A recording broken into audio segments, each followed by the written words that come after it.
welcome back to Tarot Tats and Tea and to our ancestral grimoire journey.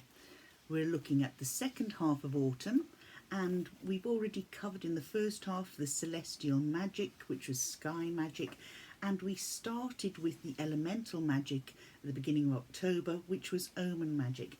And we're moving on from omen magic because we discussed that omen magic looked at signs, how we read signs from our ancestors. Okay, now we can look at signs through the natural world, through the animal world, through human-made world, and plants. Okay, and you can put your own meaning onto things. For instance, if somebody was to read stones, some people can see stones as blockages or as hurdles in their path, where for me, if I'm working with stones, I see stones as a strong foundation, e.g. a cornerstone of a building, or a gravelled foundation on which to lay the foundations, dig down, lay the foundations for a strong building.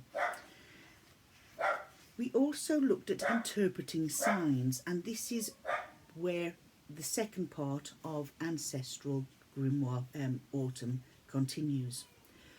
We looked at signs, sort of written signs. So how can we look at written signs? Now, I gave one example earlier on, in sort of later on in the part one of the autumn ancestral grimoire, but this continued on into part two, and an example of a written sign would be the likes of me landing in an airport, picking a taxi, taking me to a hotel, and then the taxi driver saying, look, if you're lost, or if you need guidance or help, here's my card. And the card said Ted's Taxis. Ted was the name of my father's brother, who predeceased my father by 2 years. Another written sign was on a trip I went up to Belfast, and again a taxi driver said, there's my business card if you need me, Roy's Taxis. And this was a year, the same year that my father died, and Roy was my father's name. So there's two written signs, both my father and my father's brother, my uncle, signs that they watch over us. What other signs can we look out for? Well, a sign for me, a very strong sign for me, was my grandfather worked in a garage, a car garage. It used to be Braids in Colwyn Bay. And my car broke down, and I was left at a port, a ferry port. There was no life around at all. And I had got off the ferry, had left my lights on in the car, and I was away a week. And the battery was flat as a pancake, and there was nobody around. It was winter, and the place was in darkness. And I tried and tried, repeatedly tried, gave the engine a rest, and it wasn't even ticking over. And I spoke to my granddad. I said, I really need your help. I had my 3 children in the car, they were all little. So I really need your help. If you can help me, either send somebody who can jumpstart this car or somehow let this car start. And I turned the key in the engine, and all the lights came on, the engine started, all bells and whistles, and I was able to drive home. All these are signs that I firmly believe are my ancestors looking over me. Then we have to look at the unseen signs. And what are unseen signs? As I mentioned in part of the part one, the unseen signs are looking at our clairs, okay? And as I mentioned, hearing, clairaudience, clairsentience, etc., etc. I won't list them all again because we have done that. But the activities to put these into practice were very interesting. So for this part, I'm going to talk to you about the activities I carried out. So we had, before you start this, okay, you're going to be working with people beyond the veil, okay? And October, November, that veil gets thin between the two worlds. So you have to be careful that you're not inviting entities through that might not have your best interests at heart. So ensure to ground yourself, protect yourself, as you would in any work that you're doing with spirit. Make sure you're protected before you call people in, okay? And then I call in everybody I want with me. And it's sitting in silence, listening, sense of smell, energies around you. Does the air temperature drop? Do you get that little bit cooler? is there a taste? Is there a sound? Do colours change? Does a bird fly in a particular direction when you've asked a question? So you set an intention, you get in touch with your ancestors, and you ask them to show you a credible sign. Now, I asked a specific question which I won't go into. I was hoping I would get a yes answer. For me, birds flying north is travelling forward, moving forward, and everything continue on, and that would signify a yes. And 2 birds flew northerly in a northerly direction, which gave me the answer that I was looking for. Okay, did I sit there looking for that? No, it just happened to catch my eye as I was sitting here working, and that is another example of a sign. Okay, so basically that brought us to the end of the October section of the autumn section of the Ancestral Grimoire, and it led to November. So I've actually done the work for November because, as I said to you previously, each season has 3 months, and the 3 months have been bulked together as a season as opposed to working through it on a monthly basis. In November, it's a guide to the afterworld, and once again, you have to make sure that you are protecting yourself, that you are not inviting something through that might mean you any harm. We're looking at the other side. You can't ignore the fact that you're looking at with the veil getting thinner through All Souls Day, All Saints Day, Day of the Dead, Samhain, and the British Commonwealth's Remembrance Day. It's all linked to looking to the past, looking to our ancestors, and seeing how they affect us today and how they help us today. You ask which ancestor is going to help you with this. Okay, so you set your intention, you remember again to do your pre-journey work, and then call in who you want to call using your tarot to find the court card that represents the ancestor that's working with you then. So, signs of the unseen.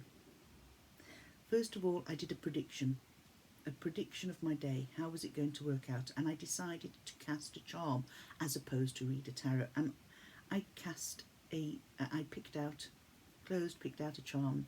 It was a captain's wheel, the wheel of a ship. For me, that's guiding, leading, being guided, being led. And I thought, well, how can this be something in my day today? This is a sort of a prediction for the day ahead, using your clairs, listening to your ancestor, and taking that charm. What you drew that charm out for a reason, obviously guided by ancestors. And that particular day, I came home and wrote down what had happened in my day, and I ended up helping somebody who was struggling, wanting to know which way to go here, what to do next. And this is not part of my remit in my daily work, and this is something that I had predicted occurring, and helping somebody else in need, and it was very accurate. So for Samhain, we set our altar. My altar's always set. I change very little on it because it is dedicated to my ancestors and what I believe in and what I do. So again, doing the pre-journey, setting another intention, shuffling your deck. But also liaise with them using your pendulum. So it's not all tarot in this section. We've used charms. I've used my pendulum and board, and scrying using a black mirror. And I have put my conversation that I had using the pendulum here inside this pocket in this part of my grimoire. And I have to say it was very, very accurate. Let's see, moving forward, Guide to the Afterworld. Now, I had finished this Guide to the Afterworld, one small section. I was putting my books away for the evening and put my page marker in. But when I came to start doing the next bit, my page marker was at the very beginning. I thought, had I done this or hadn't I? I didn't bother checking my grimoire. So I went back, and it was like I was meant to do that again, because I drew a second card. So the card that I drew initially, which was the King of Wands, and I did the secondary cards, female, in the 1600s, 16th century, which is the 1500s. I went back and did it again. I thought, I'm sure I've done this, but I drew the Page of Swords. Again, the 16th century, which is the 1500s, but male. So we had an older person and a younger person. So I took out the pendulum board. Was I meant to draw 2 cards as opposed to the one? And it said yes. Are these 2 people related? Yes. Are they mother and son? Yes. Was she a single mother? Yes. Was she ashamed of being a single, or was she chastised in any way? Yes, she was chastised. No, she wasn't ashamed. And this is how it went on. I had this conversation, and I then went on to ask how they intend to help me. What do I need to focus on? And you get different spreads in which to do that. And in that, you get a chart, right? So you make up this chart as to what you need to focus on. You decide areas of your life that you want to focus on. For me, it was my writing, esoteric work, health, wealth, play and social and spiritual. And how your ancestor dealt with that, how the other ancestor dealt with it, because I used 2 ancestors, and then how I did. And the cards, well, you can read them. Well, how did the female ancestor cope with writing? Tower. Couldn't do it, non-starter. Possibly at that time, maybe illiterate. Okay. Page of Swords was able to a little bit if he needed to help his family. Was able to do enough to get by. We got the Justice card, so he was able to know and understand a little bit, so that things, they couldn't have the wool pulled over their eye. For me, I got the 2 of Pentacles, balance. I like writing, but I don't have an equal balance, and I need to spend more time balancing my time in doing my writing. For instance, we had let's have a look. Wealth. The wealth that they had in the 1600s, they were happy with what they had. They weren't wealthy, they were happy with what they had. So the mother was happy with what she had. The Page of Swords, there was the devil. He was not able to keep hold of his money too well because he was influenced by too many outside things. So if he had a little bit, he might want to spend it on something, and it was or trade it for something, and a little bit silly with it. Mine, for wealth, would you believe, was the 5 of Pentacles, and that is so me. But this is what you did. But then you could take each of those cards. So for writing, I took the Tower, the Justice, and the 2 of Pentacles and read them, as opposed to seeing how each one of us dealt with them. I read them. So reading them, so the advice for writing was, it may be that you have to revisit or rehash or change the story completely to get a grip with it. Judge it and look at what needs changing and what needs keeping. Take advice for success. Keep an equal balance of work and play, and then write to reap rewards. Okay, so that was the sort of thing I did for the advice from my ancestors. Moving on from that, we then looked at where they came from, and what they did, and how they went about doing it, how I can honour them. So what I can do to honour my ancestors, what they have helped me with this last year, and how I can advise others, use their advice to help others. So how I can honour them, leave out roses for my dad and granddad, have a pint of Guinness, visit their places of rest, all of them, talk to them, put photos on my altar, etc. What have they helped me understand this last year? Living a simpler life is best. Growing foodstuffs, relying on the land and looking after the land is a healthy activity, is something that has helped me grow, but also to build up my own belief in me and what I can do. And how can I help others? If I get a message, pass it on, listen, understand, and pass it on to the person who it's there.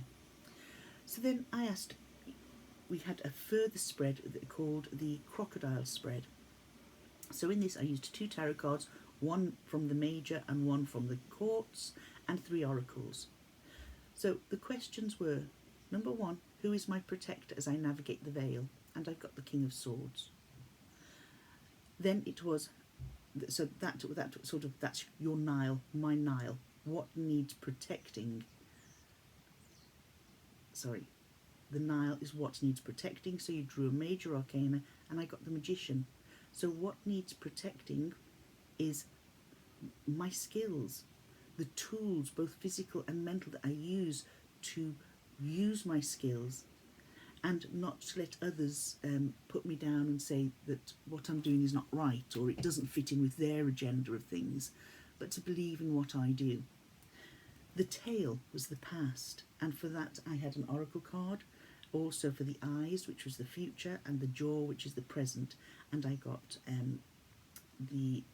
I can't actually read my writing there, sorry. I got the card for magic, for protection, and for joy. So, and then the protector, as I say, was the King of Swords. So number one, my skills and talents, both my physical toolbox and my mental toolbox, and self-belief. The tail, the magic threads through my past, both my own past and my ancestors' past. I believe it has not been relegated to the past, but is alive and real now. Hear, see, feel, taste, sense the magic and mystical messages being sent to me now from these. In the past, take time to listen, be receptive, activate my creativity, be spiritual, and pass on messages to others. So that was the past part. The tail. The eyes, which is the future. I drew protection. You will be safe, surrounded by a protective shield. You're not alone in your life, and your life is guided by higher forces. Within this, you can soar to great heights. And in the present, true happiness comes from the dictates of your soul. Life is change. Be open to change. Look for joy in the moment. Find your balance. Stand strong and discover your joy. And all is well. And then, of course, the protector being the King of Swords, somebody who's there, not shy, able to stand up and defend you and protect you from beyond if need be. Then, of course, we continued with our cards of the day, and that was something that I do generally anyway. But remember, when working on this second part of autumn and you are going sort of beyond the veil, you do need to have those practices of protecting yourself, okay? Because it is easy to open a door that could be very bloody difficult to shut. So we're moving on now, and we will be doing December next, and December is the first part of winter, or the last part of winter. If you recall, we started this back in January. Now, I erroneously stated that we wouldn't be doing December. We will be, because we didn't start with December. We started with January and February, but I did the two together for the second part, mid to second part of winter. Then we've done the next 3 months, which was February, March and April for spring, May, June and July for summer, and then September, October, November for autumn. And we are finishing, in a way, at the first half of winter, which is December. So this will be done early next month, and after that I will spend a little time reflecting on my own personal journey over the last 12 months. Okay, so this is it. I'm just going to do one more, which will be the very beginning of summer, of winter, which is December, and bringing this to a close. So what has this month been, this last section been? It's been all about travelling beyond the veil. It's been interesting. It's given me time for peace and reflection, because I have spent time silently listening, writing down what comes into my mind, and journaling. I've continued with my gardening, which will be an ongoing thing for always, I hope. And my grimoire is being filled. It's a journey I am enjoying. There's only one little step to go to finish it, and it's a journey I'm actually going to miss. I hope you've enjoyed doing this with me. I'll see you next time for December's, and I hope this ramble has explained the second half of the autumn section of the Ancestral Grimoire. Take care, have a lovely day whatever you're doing, and I'll catch you soon. Bye now.